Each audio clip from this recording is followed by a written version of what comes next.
Okay, let's get started. Thanks for coming to our press conference at FCCJ. My name is Tetsuo Jimbo. I'm your moderator today, and we have two distinguished speakers today on the nuclear issue, and I think it's turned out to be a very timely topic. Now that Japan has crossed a major threshold on security policy today, Prime Minister is going to speak today, later in the day, in the press conference.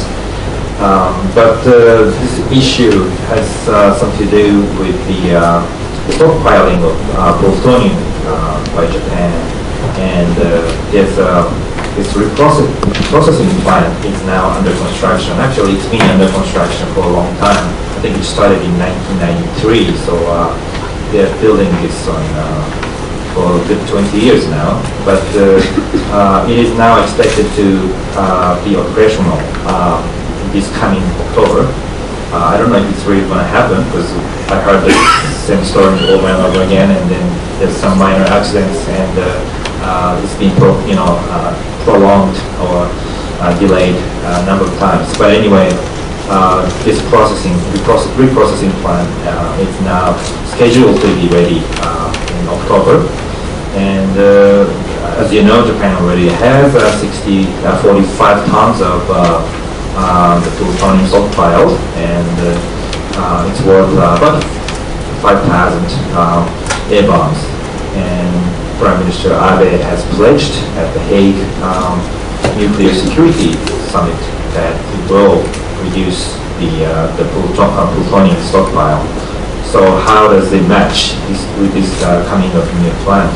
And those two speakers today have idea of what Japan should do, and in fact they have presented their proposal to the government, METI and the Foreign Ministry, and addressed to Prime Minister Abe as well. So let's see if Prime Minister gets the message. But anyway, and we will have first of all we will have Professor Frank von Hippel of Princeton University speak, and then we have Klaus Jumberg, the nuclear consultant, will follow, and each will speak about 15 minutes or so. So it will make 30 minutes, and then we'll take questions from for the remaining 30 minutes. And we were told that we have to leave this premise at 4 o'clock sharp, because there's some event coming following this. So please ask for cooperations to get it done by 4. So Professor von Hippel, please. Thank you very much. Is this on? Yeah. Okay. Thank you. We're actually here on the way to Seoul tomorrow, where we've been invited by the government to give our views on spent fuel management, and we're going to argue that reprocessing is not a good idea, even though South Korea insisted that she has the same rights as Japan to reprocess. But we thought we would stop here and take the opportunity to communicate our views on this question about what Japan would do if it were serious about minimizing its plutonium, separated plutonium. So the statement that Prime Minister Abe made in March in The Hague, at the Nuclear Security Summit, which where there were leaders from 60 countries about, said that we will firmly maintain our policy that we will possess no plutonium reserves without specified purposes. But in fact, this does not mean much more than Japan has a plan for what it will do ultimately, not with whatever plutonium is separated. This is a graph which shows Japan's plutonium stockpile with time. The plan, which was made in 1997, was that Japan would have, by 2010, 16 to 18 nuclear power reactors using plutonium fuel and consuming this fuel. But it didn't happen. The little green line at the bottom shows that Japan it has 45 tons separated now, but it has only been able to use 2 tons of fuel. And then further out, you can see if Rokasha begins operation in 2015, then this will increase.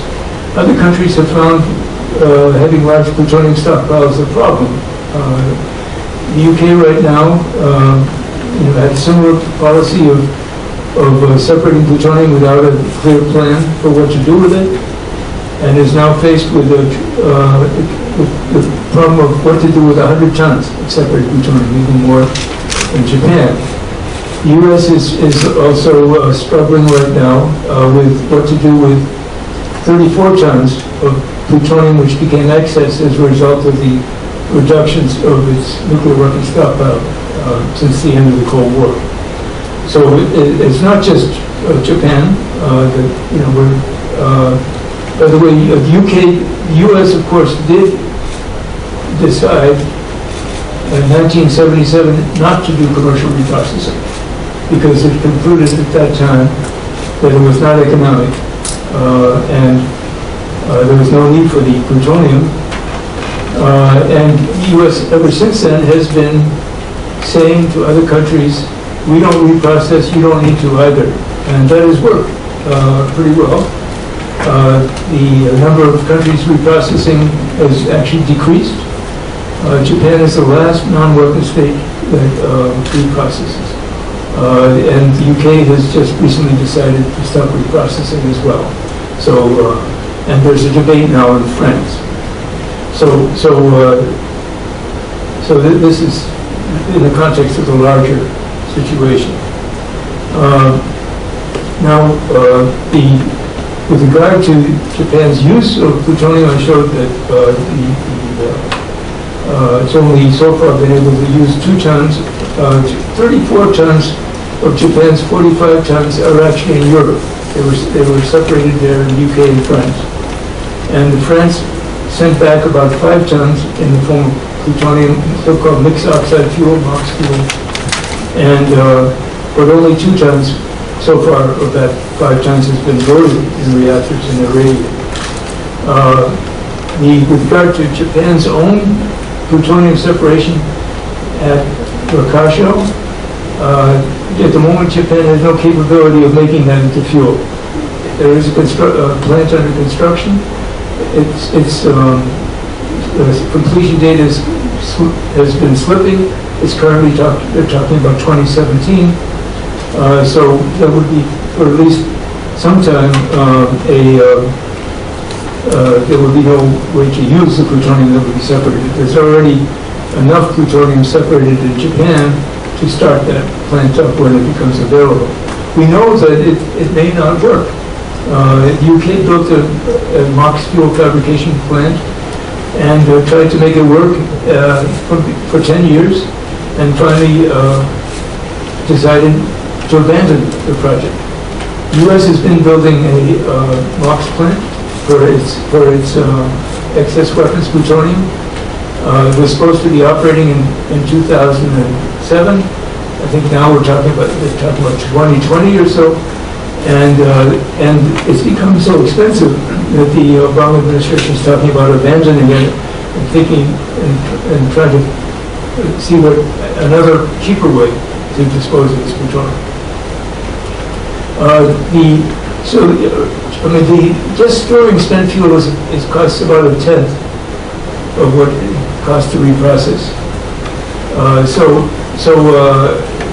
Why is Japan doing this? Originally, it was as most countries that were doing civilian reprocessing, started civilian reprocessing, was to acquire plutonium for to start up breeder reactors, plutonium breeder reactors, like Manju, that we were supposed to have thousands of them in the world by now. But in fact, they did not. It turned out that sodium-cooled reactors are much more expensive and much less reliable than water-cooled reactors, and therefore they didn't come. And now the argument in Japan is that the pools and fuel pools are filling up, and that it's necessary to have some place to send the spent fuel to, and the Rokasho is the only place that it can be sent to. There is TEPCO and JAPCO have built and completed at Mutsu a spent fuel storage facility, and which would be enough for their output of their plants for a long time. But the government of Mori Prefecture says, which also hosts the Rokasho reprocessing plant, says we won't allow you to use it unless the reprocessing plant begins. So there's a political problem.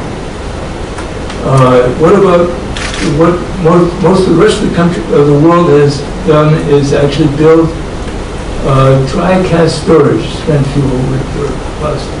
Janberg was a pioneer on site, and when the pools are full, to take the older spent fuel when it can be air cooled, it doesn't require water cooling. This is, in fact, Japan did build some of this storage at Fukushima Daiichi and at Tokai Daini. Not many people know about the spent fuel casks at Fukushima Daiichi because nobody was worried about the safety of the spent fuel. There's also cask storage being built at Fukushima Daiichi to make room for the unloading of the spent fuel from the pools of the units number 1, 2, and 3. This is a satellite image as of March. Now the dry cask storage not only is an alternative to reprocessing, but it also is safer than spent fuel storage. In fact, the chairman of the Nuclear Regulation Authority said as much at his first press conference, that he proposed that after spent fuel was 5 years old, it be moved from the pools to dry cask. That would make the pools safer. The reason is shown here. In Japan and the United States, we both put as much spent fuel as we can into the pools. We actually make it so dense that it's about as dense as in a reactor core, and therefore if you didn't put it in boxes with neutron absorbers in the walls of the boxes, it would go critical. But if you lose the water in the pool, then there's no way for the air to get in to cool it. And if we remove the fuel over 5 years old, we could space it out and have a more open racking as was originally designed, and it would be safer. So there's a safety argument as well. The advocates, including METI, argue that it's necessary to reprocess to reduce the hazard from radioactive waste. That's been looked at and rejected in the United States and now in France even.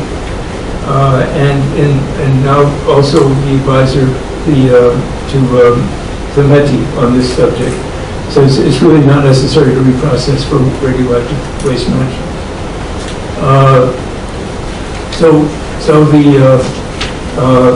This is actually the slide where I said that. So the situation is that there are 31 countries in the world with nuclear power plants, of which 6 are currently reprocessing or customers are reprocessing. On the right-hand side are countries that never reprocessed except for the United States, which reprocessed before 1972. In the middle are countries which were customers of France, UK, and Russia, plus UK, which is stopping. And on the left, we have France and Japan, which have policies of, now that there's no breeder reactors, they would just recycle the plutonium back into the reactors from which it came from in MOX fuel. China, India, and Russia, which still have breeder reactor development programs.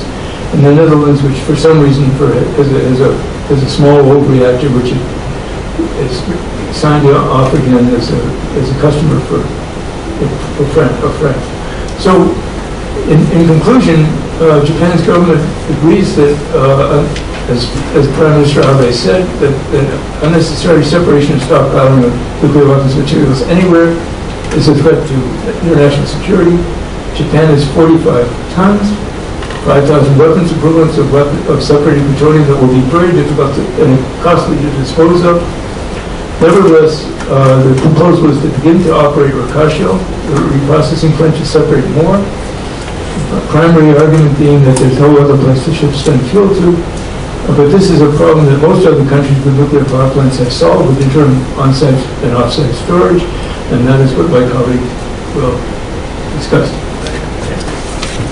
So, no, I think you have to consider.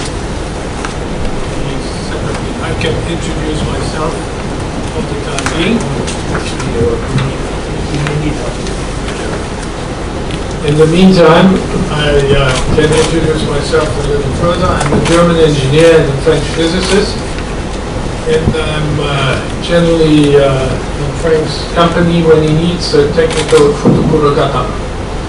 That's my role here, as technical bodyguard, if you wish to say. And I want to tell you or show you how the dry storage has spread all over the world. Since we started development in '76, how can you make it move? Here it is. Now, the basic idea was to go via breeder and plutonium to eternal energy supply. But in the 70s, we learned that it became a costly affair. Capital expenses for fast breeders were higher than for light water reactors. Reprocessing became expensive, and MOX fabrication became very expensive as well. So in Germany, we needed some interim solution, and we chose double-purpose cast by a casting process.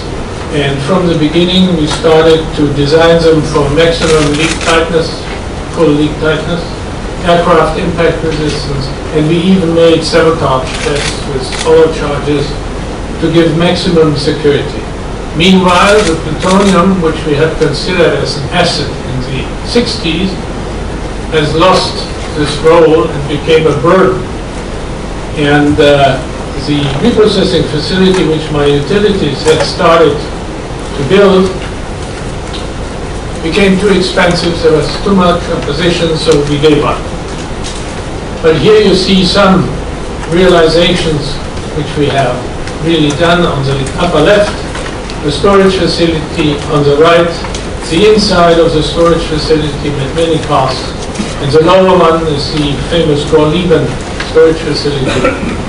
But I had left the German reprocessing company to continue the development of the cost, and they didn't want to pay the German utilities for big cost development, which makes this alternative economically attractive.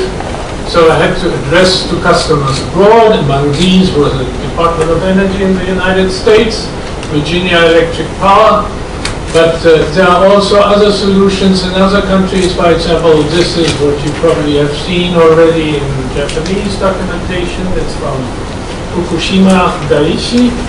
It's over-designed, I would say, this facility. It's and this is under-designed, if I may say so, in Lithuania. These are cars which we built. But I can tell you also, I'm not representing any cast manufacturer anymore. and I've given my patents back for exploitation by my former company, so I can speak about any cost designer. And here on the Virginia power station, we have among the Castros which we have designed 2 NAC costs from National Insurance Company. So checks through it a little differently. On the right side you could see how an additional earthquake fixation could look like. And if you make an infrared picture of the cost, you can see that they are not very hot, but that in between the stretch of hot zone is lengthened to the bottom and to the top because they shine on each other. Here in such a structure you should also foresee that when the cast get colder and the temperatures outside change, then we have sometimes condensation. So you should reduce the air inlet. And I recognize that this is another presentation. They're only a canister with the shell of something like 20 millimeters thickness is filled with spent fuel, and the spent fuel, this canister is pushed into a garage. It's a completely different design, but that's about the cheapest possible.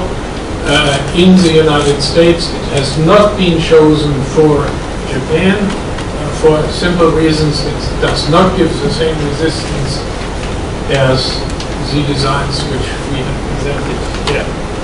So unfortunately, you took the wrong one. So, but I could as well finish and open the mouth. Okay. Back for you. Beat your schedule. Right. Okay, so let's go to Q&A. Please set your name and affiliation. Come forward and set your name and affiliation. And let's make the simple questions. Start with the working press, please. Anyone? So working press, go ahead.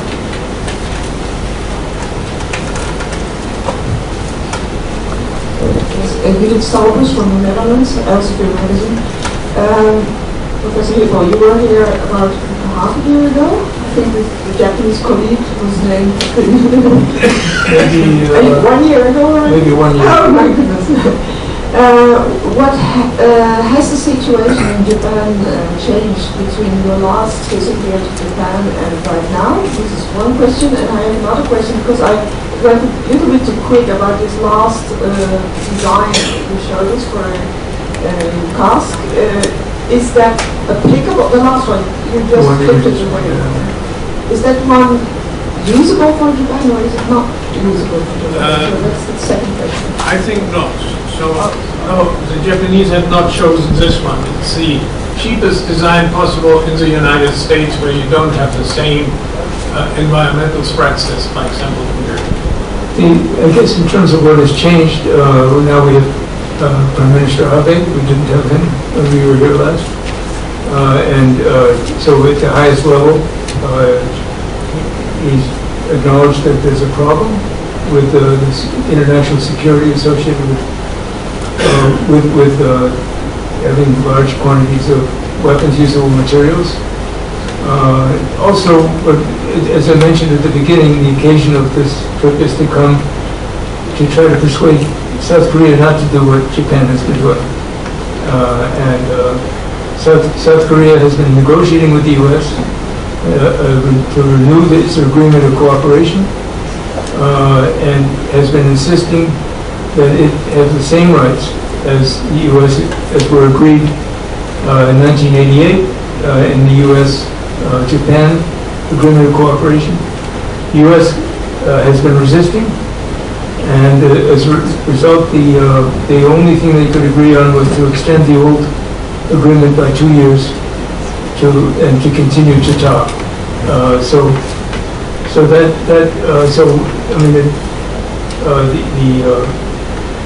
the concern is not just about Japan, but also about this example is contagious. And of course, there was an upsurge. Unfortunately, there was an upsurge of interest in South Korea in reprocessing after the last North Korean test.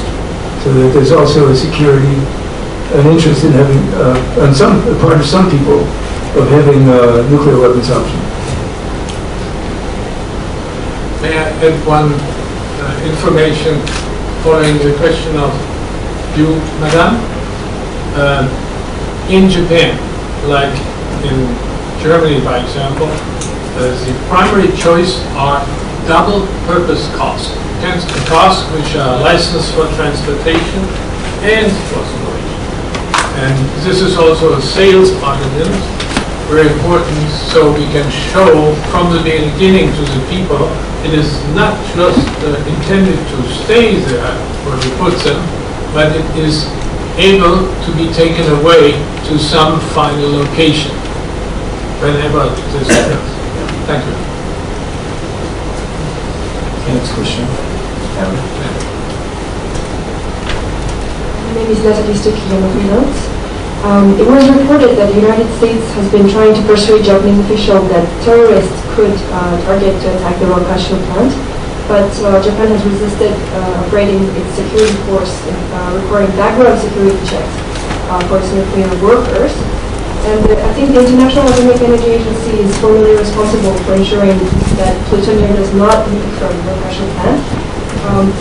According to you, how accurate is the system installed at the Wakasho plant, and how can various international parties, and of course Japan, ensure that plutonium could not be stolen or removed from there? Since it was also reported in the Weekly Friday in 2011 that some security companies has ties to organized crime and heavily involved in the nuclear industry. Yes, the measurements accuracies of the IAEA's checks on the plutonium flows through the Wakasho plant are about 1%. And if you have, if it were operating at full capacity, it would separate about 8,000 kilograms of plutonium a year. So 1% accuracy is about 80 kilograms. And the IAEA considers 8 kilograms as a weapons equivalent. So the accuracy is about 10 weapons equivalents a year. So the IAEA recognizes that's not good enough. And so it has added what they call containment and surveillance and containment. And try to monitor any ways, any doors and things like that through which the plutonium could be stolen. But if that fails, there's no way within the measurement of, and it does fail. I mean, I don't know about Wakasho. I mean, it does fail. The problem with that approach is that there's no way to check within the accuracy that everything is still there. So reprocessing is a problem, and it's recognized as a serious problem for safeguards. And for that reason, even though the IAEA spends 20% of its safeguards budget on Wakasho and Tokaimura globally. So it's hugely costly operation. And even so, you have it's a difficult, very difficult one. With regard to security, one thing is the U.S. spends a lot of money on security of nuclear materials, about $1 billion a year. There are lots of guards, guns, fences, and so on. I think more than any other country. But even so, we have problems occurring. About a year ago, an 82-year-old nun penetrated all the security, an activist nun, and went right up to the central storage facility for U.S. highly enriched uranium. So there's no perfect security. Some security may be more imperfect than others. The only perfect security is to not have the material in the first place. And so if you don't need to have the material, and in fact, we argue that nobody needs to have any material, including we should get rid of the nuclear weapons, then that's the only way, real definitive way to get rid of the problem. Okay, next question.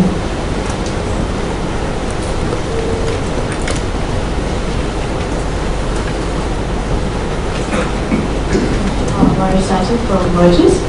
Just had a quick question about final disposal. I mean, Japan's government has made very little progress. It's obviously an incredibly politically contentious discussion, especially after Fukushima. I mean, I understand the idea of the cask storage and the demerits of reprocessing, but I was just wondering your general views on, the ability of the Japanese government to find this final disposal site.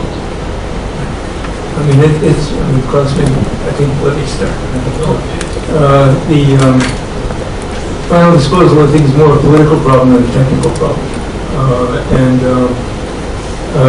my view, our view, I think, the fuel is the most dangerous when it's in a reactor. Then it becomes less dangerous when it goes into a pool, becomes even less dangerous when it goes into a cask, and becomes least dangerous when it's deep underground. So if you have a choice of where to have it, having it deep underground is better than having it anywhere on the surface. But most people don't understand. I mean, it takes a while. And we were just talking with one of the Japanese officials who's involved in this discussion, and they expect to have a discussion to try to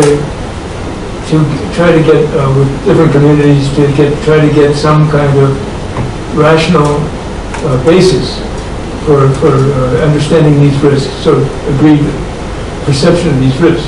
Now, in the countries which are furthest along on underground disposal are Sweden and Finland. And I think it's interesting to note that the communities which host those candidate repositories are already have nuclear power plants, so that they understand. That it's not in their interest to keep this spent fuel on the surface forever, that it is better to put it deep underground. And so they understand the logic that I just gave. And so I don't know whether I guess I would suggest to Japan to start talking with those communities, the ones that already host nuclear power plants, if they're suitable geologically. That might be a more prominent, based on those statistics of 2, that might be, they might have the best chance. But we have, in the U.S., we've demonstrated that we don't have the answer. We tried to impose a spent fuel repository in Nevada, and ultimately Nevada rejected it. And so we have to start all over again and maybe do something like what was being described to us today, a more consultative approach rather than a top-down approach. Nothing to add. Nothing there. Can this dry cask technology be used for the final disposal? Yes. We were asked by our government in Germany, I must say, to develop the cask for triple purpose: transportation, storage, and final disposal. We started in '79, and we came up with a solution in '85, which the government at that time decided or declared feasible. But with changing governments, we did not make any further progress because there is fierce opposition against nuclear power in Germany. It concentrated first on reprocessing, the opposition, then on opening of the interim storage facilities which we had already built. By example, I suffered perhaps most because my family got threatened by my daughters by defiguration, my wife by murder threats, and myself too, when I had to open the facility because I had always run around and I had to do the nemawashi to get the people acquainted with dry storage. But finally we had to come to let's say consensus in 2001 to get out of reprocessing and to get out of nuclear energy by about 2021. But Fukushima destroyed even this last reminder of consensus, and 8 reactors were shut down immediately. So far, so good. Or not good. Okay. Anyone else?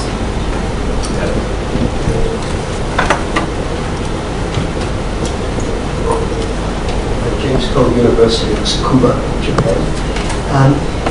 I would like to, this question is a little bit off the track, but do you think that Japan actually possesses the technology to make a nuclear weapon from this plutonium? And if so, might that explain Japan's apparent reluctance to deal with its plutonium problem? Well, I mean, the IAEA assumes that any country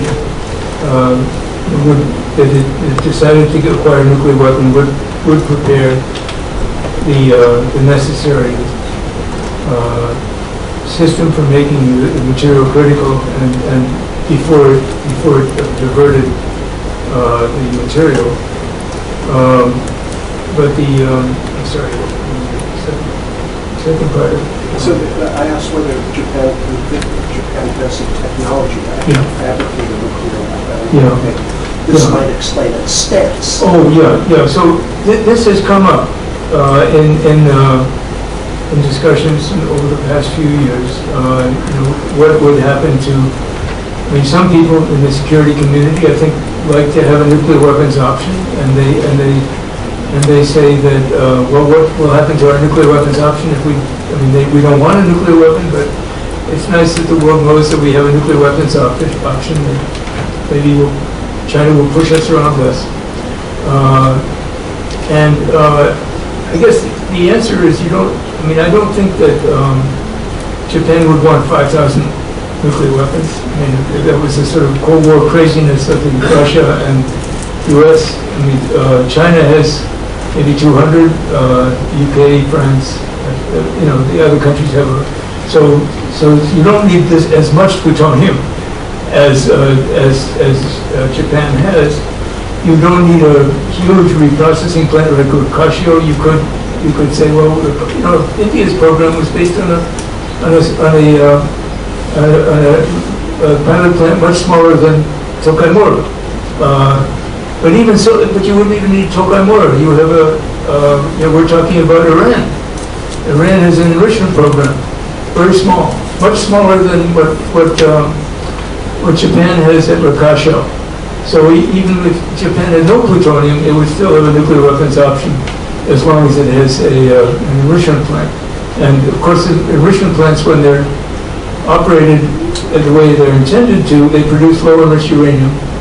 They don't, which is not weapons usable and is therefore not a security problem. We are arguing actually against national enrichment plants. We are involved in advising both Iran and the U.S. in these negotiations, and we're pointing out that the U.S. actually does not have a national enrichment plant right now. The U.S. basically shut down its Cold War. The enrichment plants that were built during the Cold War, they're not economical, and the one operating enrichment plant in the United States right now is owned by Urenco. Foreign centrifuges, foreign ownership. And we are saying that maybe Iran also doesn't need a national enrichment plant. Maybe some kind of multinational arrangement in the Middle East maybe it could be equipped with Iranian centrifuges. But the idea is not. We've just begun these discussions. But what I'm saying is that. I guess it's a long answer, but you understand that Japan does not need a repercussion to have a nuclear weapons option. Of course, if I may, Japan was asked to return 300 kilograms of plutonium, which it had borrowed from the U.S. During Nakasone Reagan era. That's a bomb grade for plutonium. Do you have any inside information as to why the United States is suddenly now asking Japan to return it? I don't have inside information, but I think that there was concerns about the security of the Tokai facility. the fact that it's weapons grade means it's a little easier to make into a nuclear weapon, but any grade of plutonium you can make into a nuclear weapon. Any more questions? Okay, let's see if there's anyone who wants to ask the first question. Then, you want to go first? Okay, go ahead.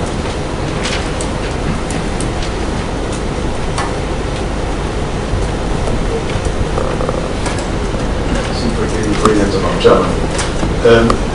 Would it be possible for Japan to build, without the knowledge of IAEA, to build a nuclear weapon kind of a secrecy?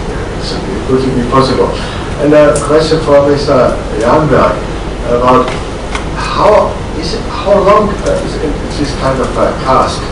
How long is it possible to store this cask? Okay, on the first question, I think it is possible. Even at Tokaimura, there was uncertainties in the plutonium balance, which were enough for tens of nuclear weapons. And so within that uncertainty, if somebody had actually removed some of that plutonium and made it, and could have made it into a bomb anyway. So that's, again, the problem of the measurement uncertainties at rebusts. And that makes oxide fuel fabrication plants. There's also that same kind of uncertainty. The first question, how long is a cask? It depends on the contents. The contents is a spent fuel element. There are research reactors where the fuel is just like this. No, he means how long will it last? No, that was the second question. How big is the cask? How long is it? Here, by example, you see a cask together with the shock absorbers, which contains spent fuel from the German fast breeder prototype K&K, which was sent for reprocessing to France. But France couldn't reprocess, we had to take it back. And the blue guy there is not, the blue boy is not Gainsborough, it's me. I had to supervise the whole thing. Which one's the cask? Is that white one or the blue one? The blue one. Blue. These are only shock absorbers for transportation.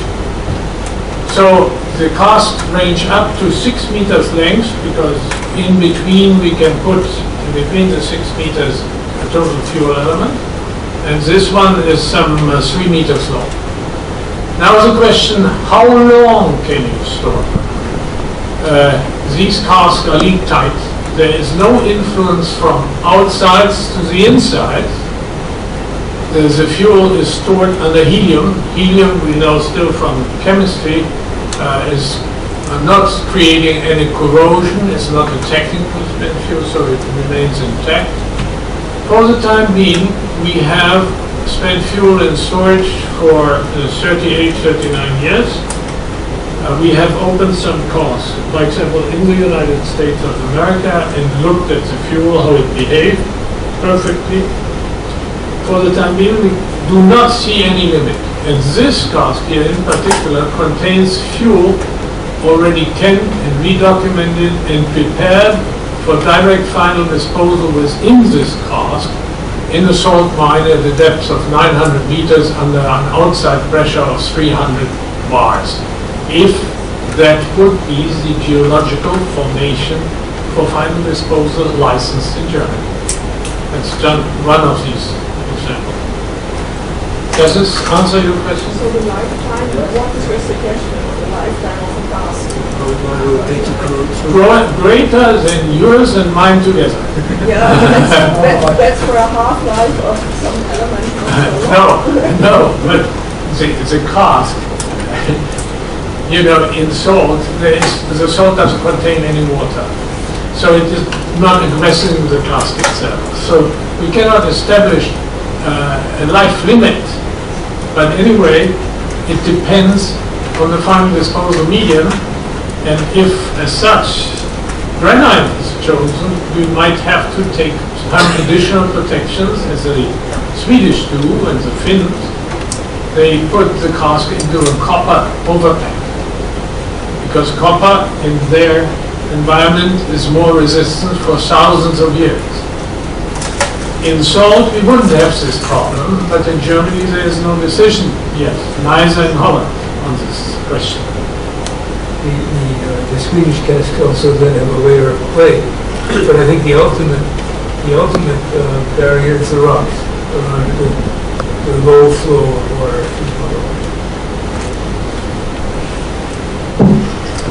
Okay. You want to ask a second question? Go ahead.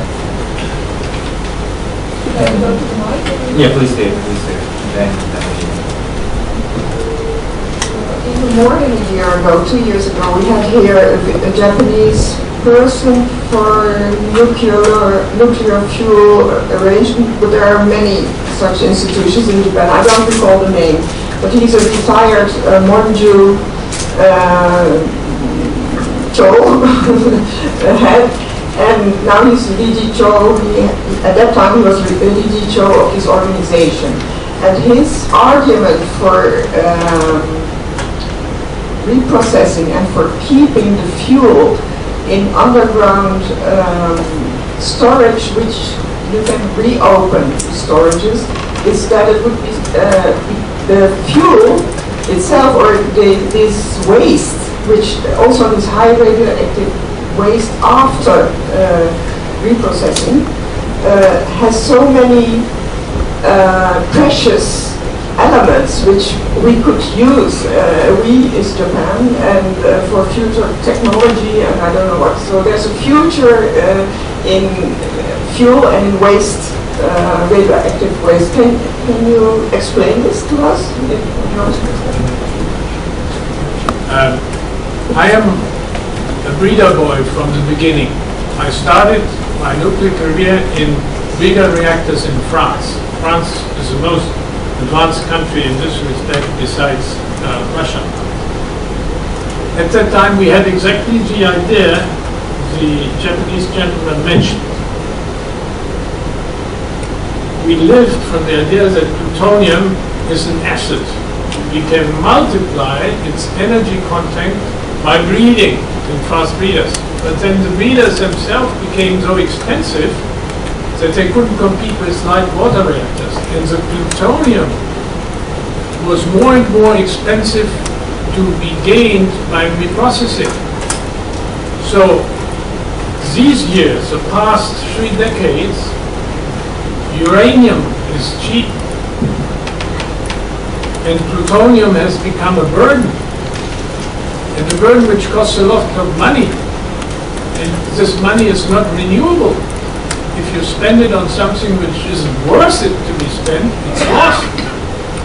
So that's the situation today, and for many years to come, we cannot make out of plutonium something which has a real commercial value. It has some value for those who are thinking perhaps 3,000 years ahead. But did you want to talk about this picture? No. That's the director at one of his facilities. Next to you. The only thing I would add is as Klaus said, plutonium was originally supposed to make nuclear power cheaper, because in effect when you're making plutonium out of U-238, which is 140 times more abundant in natural uranium than the chain reacting U-235. And so that was going to reduce the cost of fuel. The problem is that at current prices, the cost of uranium is 0.2 yen per kilowatt hour. So about 2% of the cost of a kilowatt hour. And reprocessing, obtaining the plutonium, costs, we learned yesterday from METI, costs about 15 times more than the value of the uranium that it would replace. Sounds very good. And so, I mean, that is reprocessing, recovering this valuable material, because it's 15 times more expensive than buying the equivalent amount of uranium.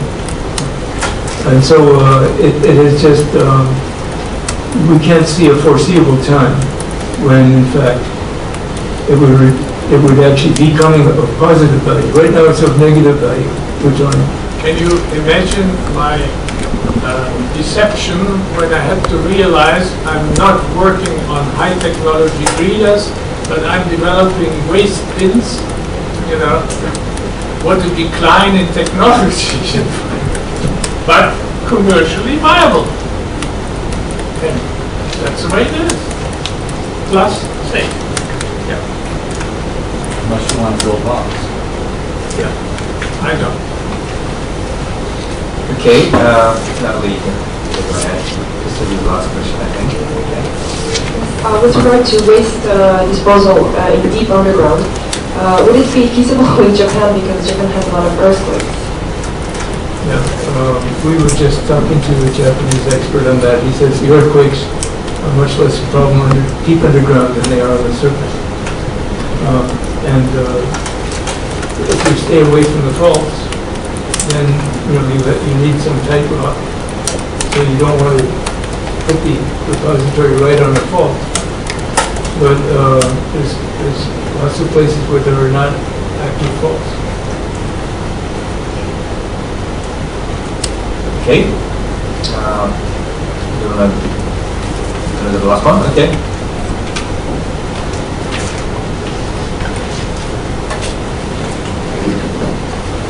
The Japanese government looked for ways for final disposal. What kind of ideas they have to do for final disposal? I think one reason for Prime Minister Koizumi is against nuclear power is he said in Japan the final disposal there is no solution for it.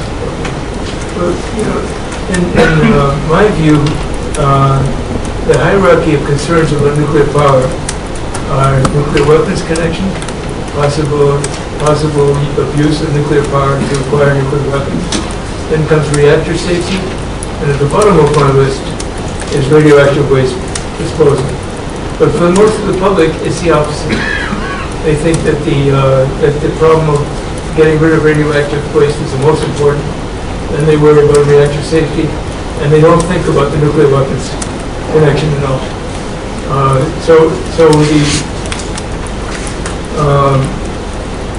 think